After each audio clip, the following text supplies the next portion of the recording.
Loddlenaut is the cuter Subnautica for cowards, or at least it would be if its base mechanics and storyline were pushed just a bit further, and dear god, I wish they were. In this cozy underwater survival game, players embark on a mission as an interstellar custodian to clean up pollution left behind by the mysterious Guppy Corporation on the ocean planet of GUP-14. Along the way, players encounter and befriend Loddles, or axolotl-like aliens native to the planet, and help make their environment habitable once more. In essence, Loddlenaut's premise is like sort of Subnautica meets Tamagotchi with a hint of Power Wash Simulator on autopilot, which sounds like a dream to me, personally, and for the first hour it was. Loading into the game, which has the absolute cutest art style by the way, you're greeted by your, I think, manager, Dave? And Dave is great. Dave tells you how to do things, and how things in your home cave work, and what your objectives are, and stuff about the things you're seeing. So Dave is a homie. Dave tells you to go to Ripple Reef for your first cleanup, tells you about the recharge rings that refill your oxygen tank and jetpack on the way there, and helps you rescue your first Loddle. This is Lottie, my own first Loddle, who I subsequently forced to follow me everywhere I went, because we are now soulbound, and I would die for her. When you find them, Loddles are covered in gloop due to pollution in the area. Swimming through a ring cleans them off, which then allows you to feed them, but only once they're in a clean environment. And to make the environment clean, you scan for debris with your helmet and use your bubble gun to blast away gloop and pick up litter. The litter you collect can be recycled into material bits, which can then make upgrades to your oxygen tank and jetpack,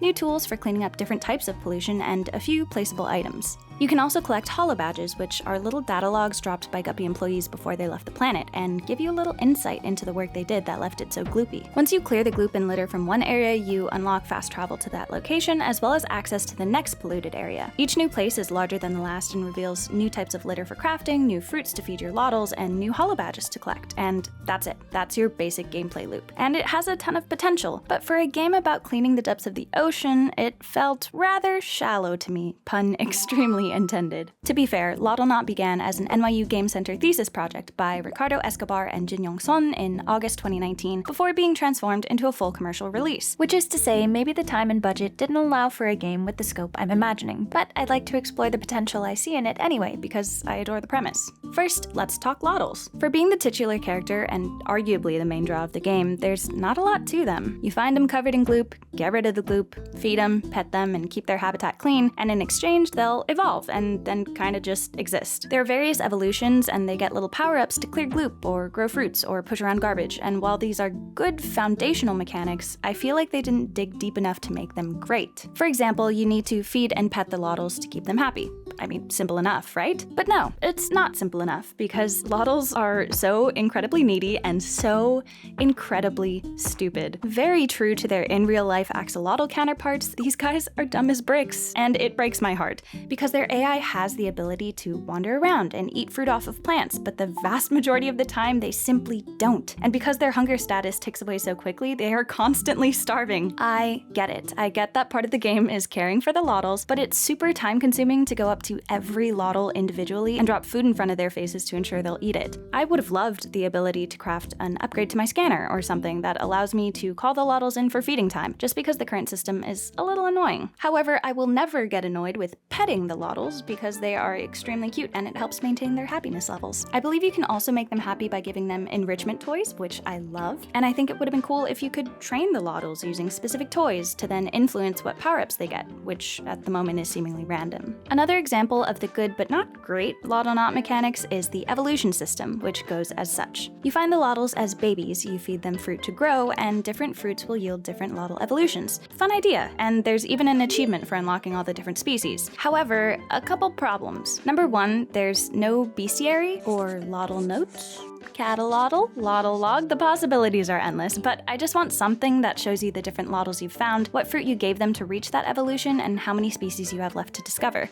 We have a gorgeous UI that could easily fit a Loddle log or whatever equivalent, and it would make experimenting with fruits much easier to track. Speaking of fruits, actually, my second issue is the feeding system. As it stands, any Loddle with a hunger status below full will eat any food you drop in its vicinity. This is annoying because a Loddle could wander into the area where you're feeding another Loddle and eat the wrong fruit, fruit, thus messing with your plans for its evolution. I think it'd be nice to have the ability to feed a Loddle directly in addition to letting them free for all. One thing I will sing the devs praises for, though, is how they notify you of the hunger and happiness statuses, because it is insanely effective at making you feel like utter shit for not taking care of your Loddles. I would drop everything I was doing to shove all my food at Lottie every time she looked at me with that sad little face and blinked her cheek lights at me while she was crying. It's just the cutest, saddest thing. But because of how cute the Loddle's expressions were, it did make me wish they had more unique animations for different interactions, like a variety of reactions to petting, or different faces when you feed them different foods, or you know, something unique when you abandon them at the end.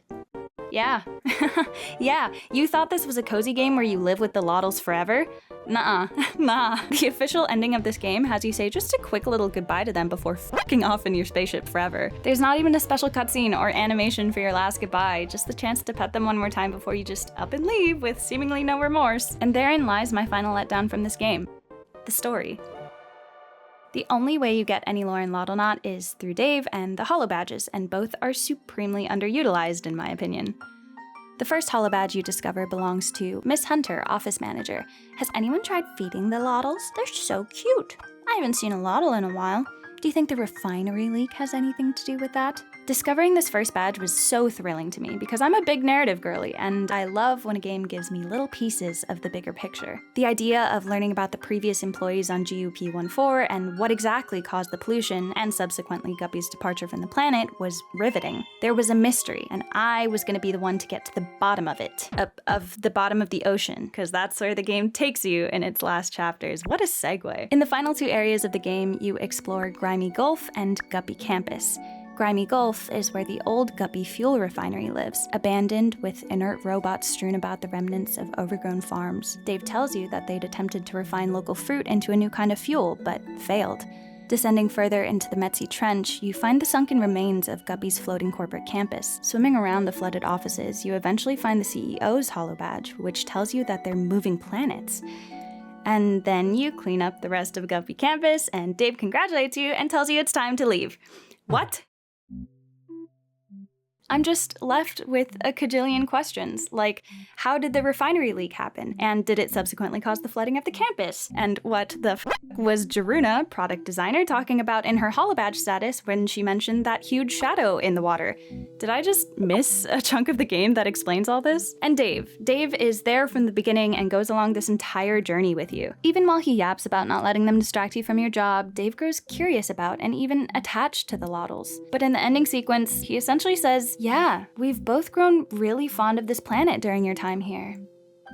Well, that sucks. Time to go before shuttling you off the planet. Loddlenaut gave themselves the biggest setup for a cozy game with an interesting story about a mysterious corporation and their greed and carelessness, leaving behind a broken ecosystem, and how curiosity and empathy can save a world and then kinda whiffed. At least in the sense that your actions throughout the game felt less like you were invested in the well-being of this planet and more like you were just doing a job. To me, the most heart in the game was whatever you as a player put into it, not what was written in the game itself. Maybe it wasn't meant to be that deep or expansive, but then why even include any semblance of lore in the first place? Time and scope aside, I think this could be attributed to part of a wider issue concerning cozy games that rely mainly on the self-attributed coziness to carry an otherwise underwhelming game, but that's not the discussion for today. All I'm trying to say is that Loddlenaut just had to give me a story about Guppy Corp, who came to GUP-14 to milk it of its natural resources but were sabotaged by the Loddles living there and forced to leave, but not before a massive infrastructure meltdown resulting in hazardous waste covering the planet and creating a massive radioactive Loddle that you eventually save before deciding to live the rest of your days with your Loddle family and your platonic life partner Dave, and I would have given it a gold star. But maybe time and financial constraints got in the way, or that just wasn't the game they wanted to make, so they made this.